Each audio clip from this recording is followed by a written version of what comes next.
ગુજરાતની લોકશાહીનું મહાપર્વ એટલે કે સ્થાનિક સ્વરાજ્યની ચૂંટણી.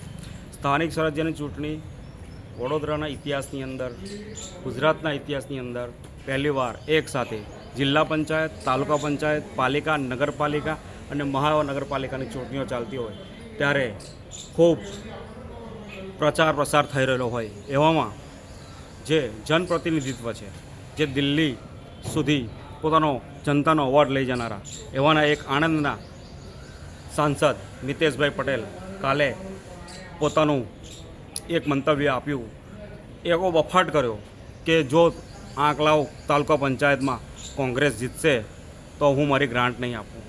તો મિતેશભાઈ, તમે એક એજ્યુકેટેડ એમપી થઈ અને તમે આવી રીતે વાત કરો છો એ યોગ્ય નથી.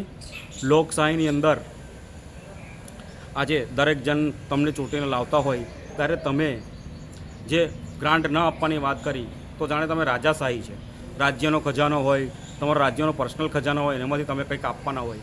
પ્રજા જે ટેક્સ ભરે છે, પ્રજાના ટેક્સના પૈસાથી જ જે લોકહિતના કામો કરવાના હોય, ફાળવવાનો હોય, કામગીરી કરવાની હોય, એની અંદર તમે ભેદભાવવાળી વૃત્તિ હોય. અત્યાર સુધીના ઇતિહાસની અંદર કોઈ પણ પક્ષે આવી ભેદભાવવાળી વૃત્તિ બતાવી નથી, તો તમે કઈ રીતે કહી શકો? આ ખૂબ નિંદનીય તમારું વાક્ય હતું અને એની ખૂબ ટીકા થઈ છે.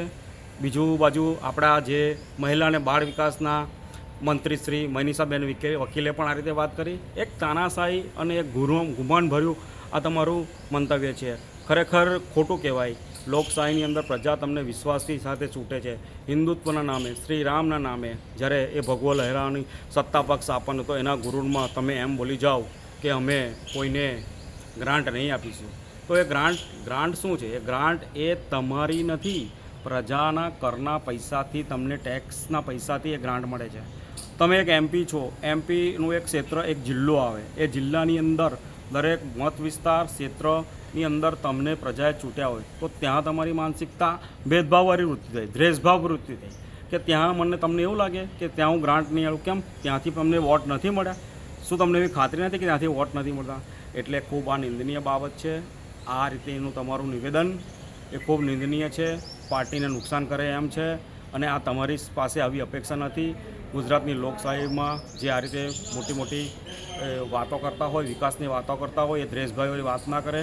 આ ખૂબ ખોટી વાત હોય. તમે તમારું નિવેદનનું ખૂબ અમે નિંદા કરીએ છીએ અને આવા નિવેદનો અમે ઓખડીએ છીએ.